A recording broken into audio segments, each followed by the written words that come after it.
Yeah, please start. Okay. Good afternoon, everyone. Today Good we are afternoon. going to talk about the topic reliability of hybrid vehicles, and we'll be explaining about reliability, analysis of reliability of HEV architectures, and some prerequisites which are required to calculate reliability and wasteful degradation, and comparison of system reliability versus performance perception factor. So the first one is reliability. It is the probability that any product or component is performing its intended function at the end of a particular period.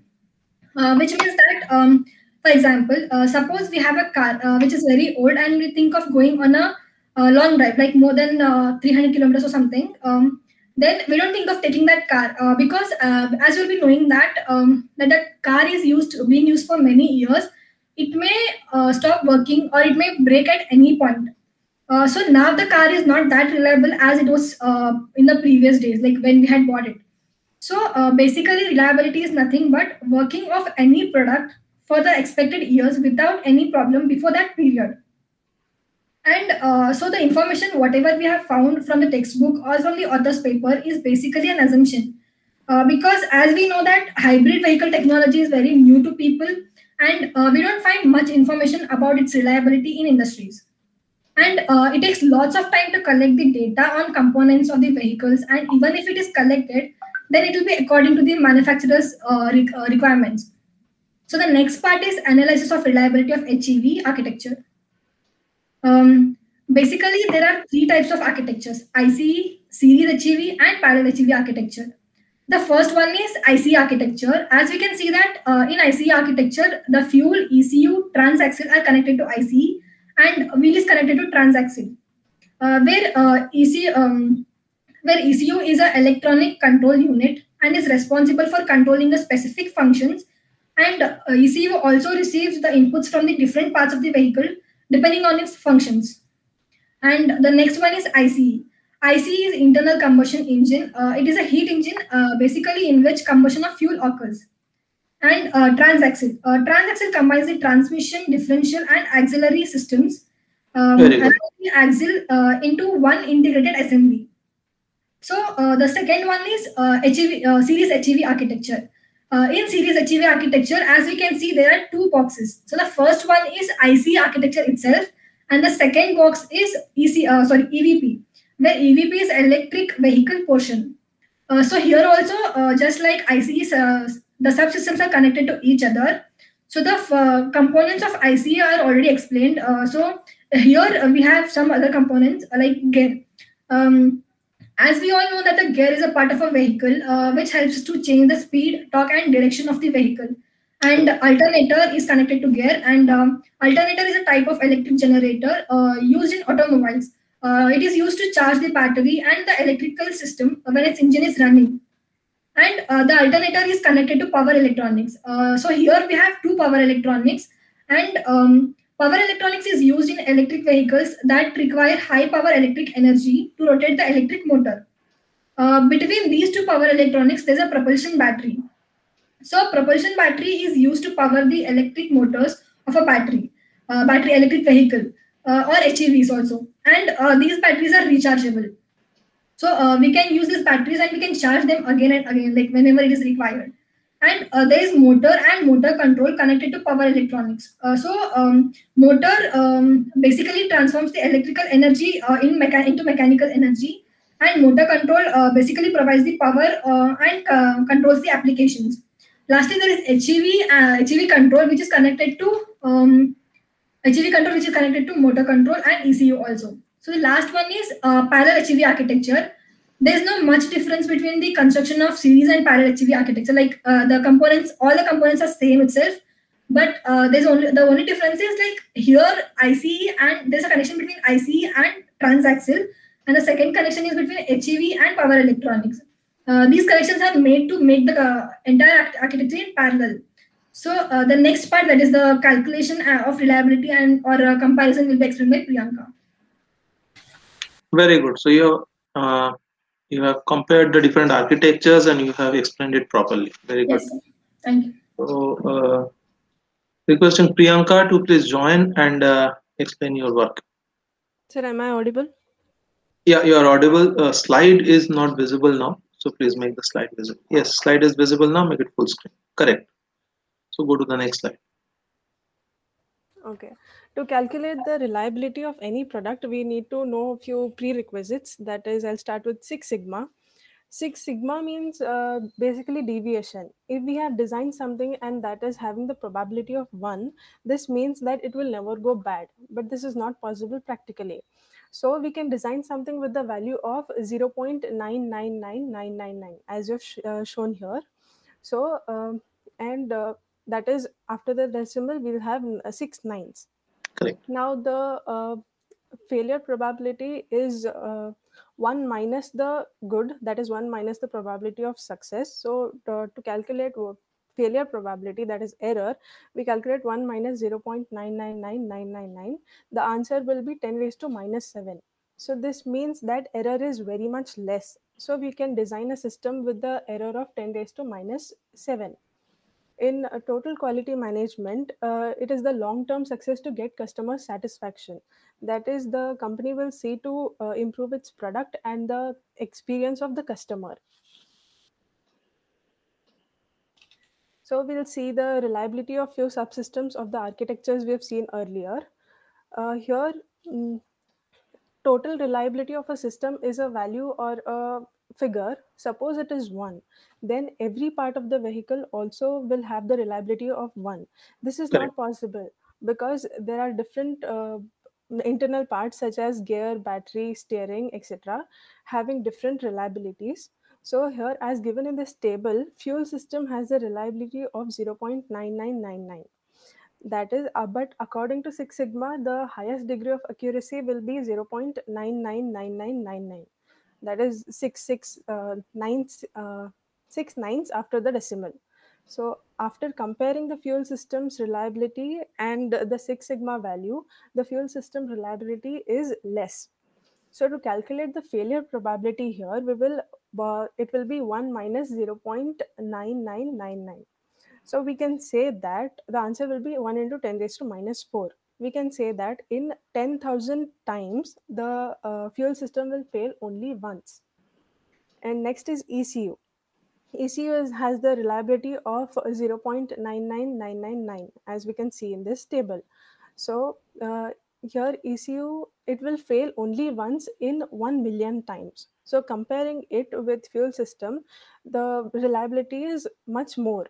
So more is the reliability figure, then the system is much better.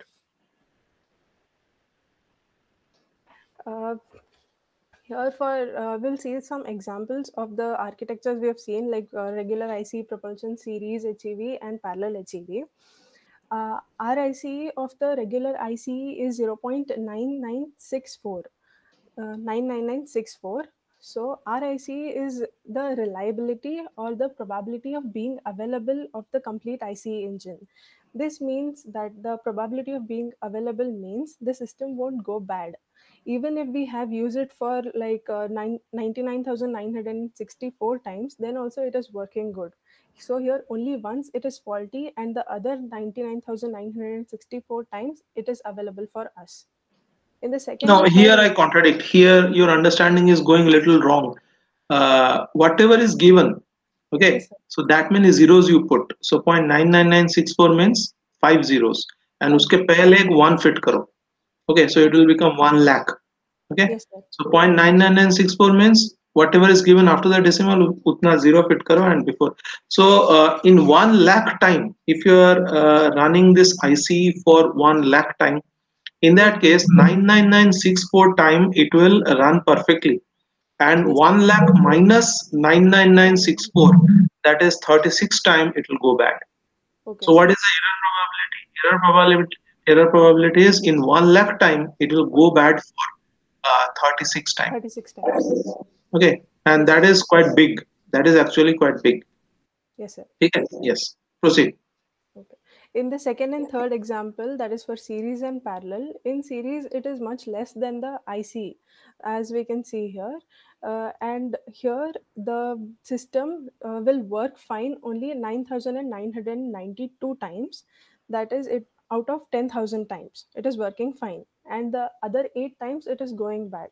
So in every 1250 times, it is going to fail only once. In parallel, it is 0.99916. So as we have compared all these three, the RIC, that is for regular IC propulsion, the reliability is much good. That is better than the series and parallel. Correct. And So now it is again confusing. So what you do is now this RSH, you truncate it up to 0.99921. Yes, sir.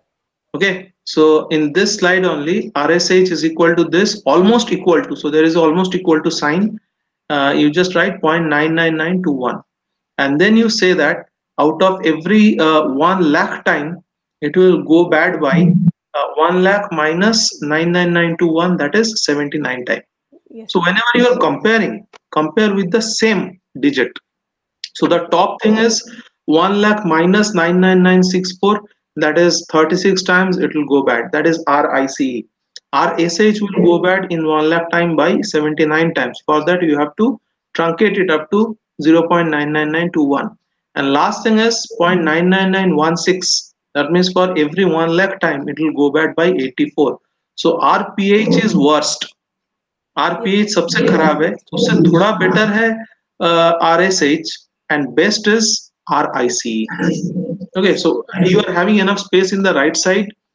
Truncate this second and third thing, show this calculation, and then compare, and whatever is the conclusion, right below this slide only in green, that is comparing these three, we are finding that for 1 lakh time running, RICE is giving us the best performance. Correct. Okay, sir. Proceed.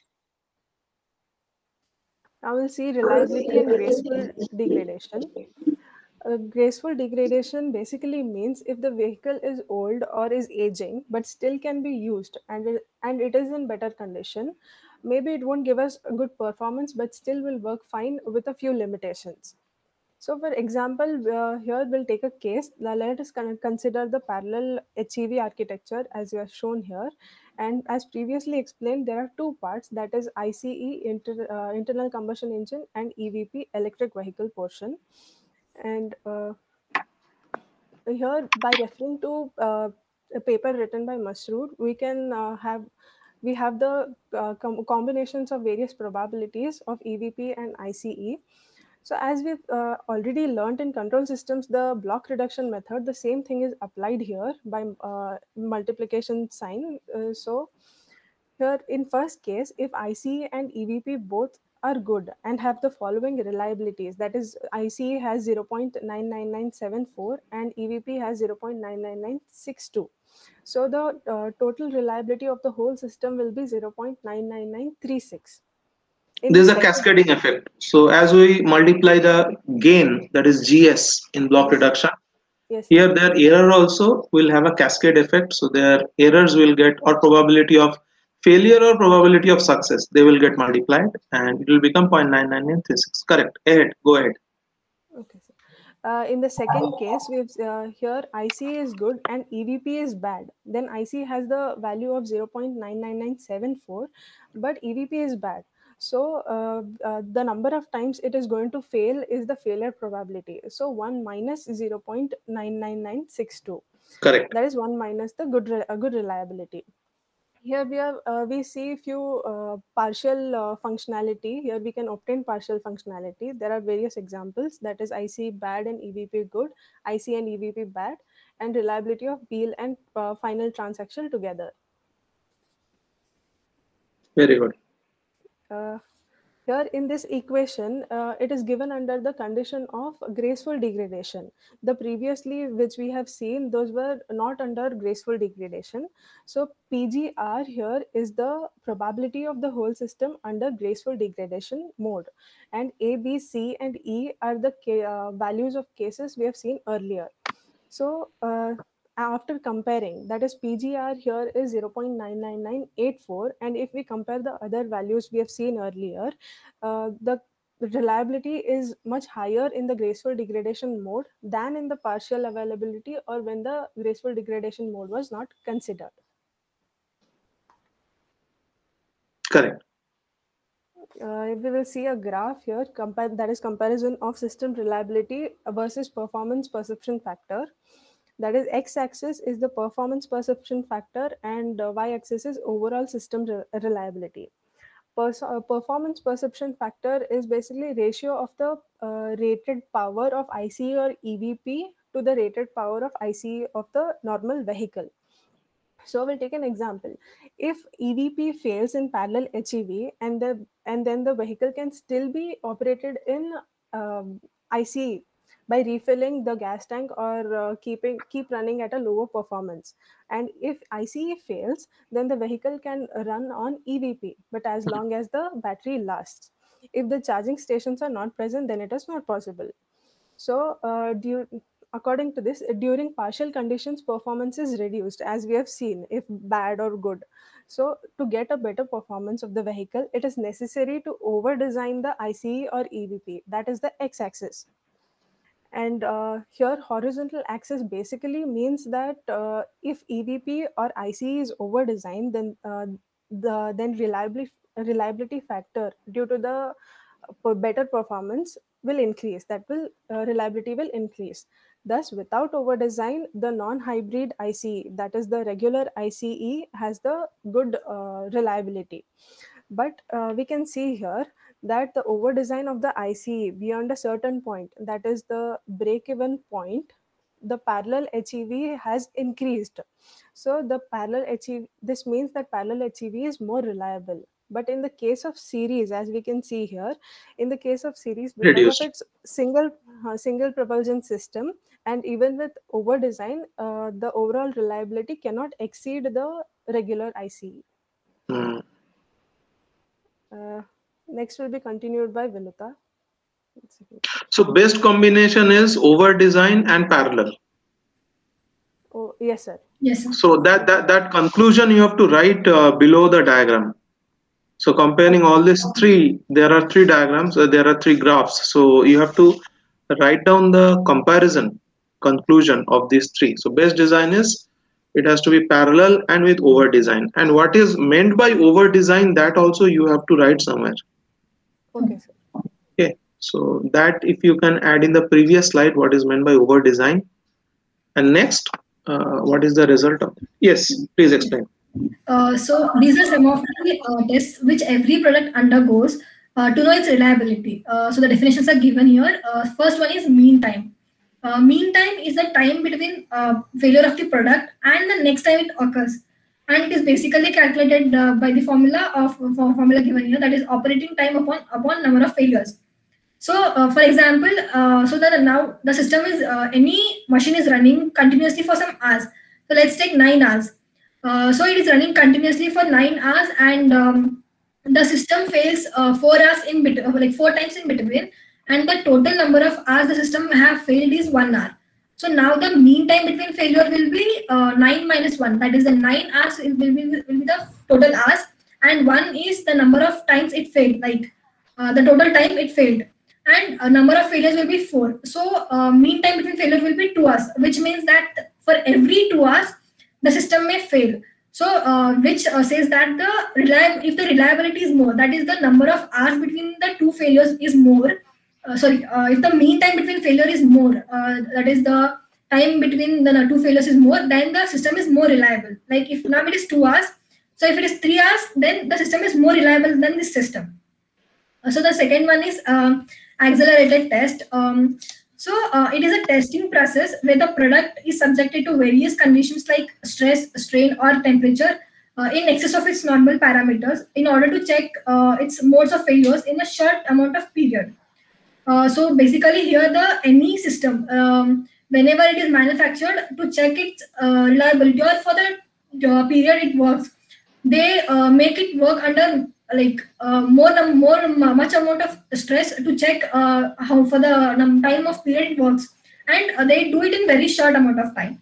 So the last one is stress test. It is the form where the product is given intense stress in a critical infrastructure to find the stability of the system. It also involves the testing beyond the normal operational capacity or often to breaking point in order to observe the results. Thank you.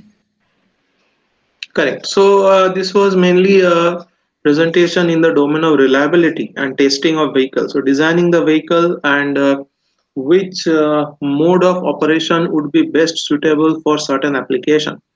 That we decide first. And for every mode, there is a stress test, there is acceleration test, and there is mean time before failure. Extensive testing is the vehicle goes through. And it is not only vehicle, but also if you are designing a software and any product, all the products actually goes through a lot of different kind of stress test. So it's a very good presentation by Priyanka and Vinuta. Congratulate you on that. So please you stop presentation. And next I am inviting Shashank and Vijay